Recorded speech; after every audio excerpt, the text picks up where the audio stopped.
Good morning, everybody. Welcome back to Cilinix Crypto. Hope you're all doing great, and welcome to your daily update here on Bitcoin. And where to start? I mean, take a look at this chart. We're taking a look at the 30-minute time frame chart on Bitcoin right here.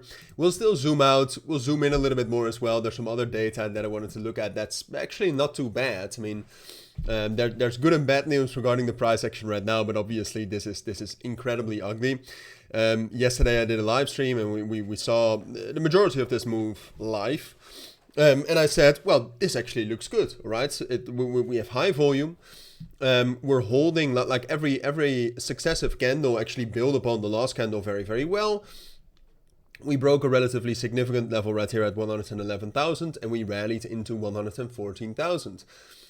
Great news, but what I ended the stream with is, first of all, when we were almost at that resistance level there, and I said, okay, now, it's quite likely we're going to pull back. We need to get a strong reaction to, at least a support level. And we found no reaction, or at least very minimal reactions at all relevant support levels, right? So then I'm talking about 111,000. That was quite relevant.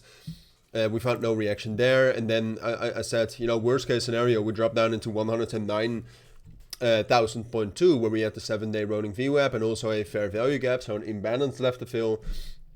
But you can see again, I mean, did we get a reaction? Yeah, but it was a very weak reaction. And right now, the funny thing is that we are still trading higher than where we were yesterday morning. So in that sense, it's a good thing.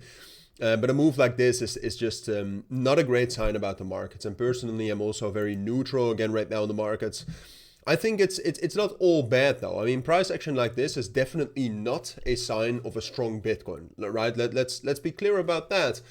But I would say the circumstances and the markets right now definitely, there definitely is still a chance for Bitcoin to rally up higher. I mean, when we talk about this move, for example, right? So when we really zoom in on this move specifically, what you can see is that there is still a pretty solid bid-ask ratio right now for spot, and that's also confirmed by some sort of absorption, right? What you can see right here is that the open interest dropped down lower, right? So yesterday the move up was fueled by quite a lot of leverage, and all of that leverage and more has dropped out, but you can see that the price is holding, right? The price is making higher lows while the open interest is making lower lows. That's what you call absorption, right? There's some sort of, maybe some futures, maybe some spots, probably a mix of bidding going on, which is keeping the price up higher right here. So that's not necessarily bad, right? Those two things.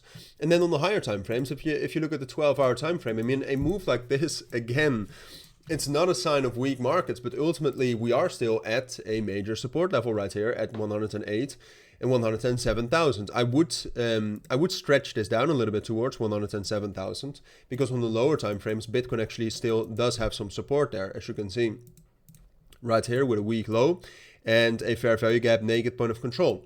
Strong support. And then outside of that, the fundamental circumstances, like, yes, we got a lot of headlines again over the course of the night, but if you then take a look at the S&P 500, it's actually not doing too bad. I mean, it's stable, it's not rallying up, but stability is not bad. And the volatility index, as you can see right here, is also still pushing down. So even though I hate this move, and I don't often do this, but I would call it manipulation, even though I think that's the case, I do actually still think, unless we get more bad news, I do actually still think that this level right here that we're at right now, between 108.2 and 107,000, I do think we can still form a bottom from there. And at least gonna move back into 111, 112. And then from there, based on how we get there and based on what reaction we get there, we'll talk about, can we actually rally higher? I'm not going to talk about 117,000 while the price is acting like this, but those are possibilities down the line. So that's what I think you need to know, and that's also what I expect in terms of Bitcoin right here short term. I'll keep you updated on this, but for now, have a great day, everybody. Thank you for watching. Take care, and bye.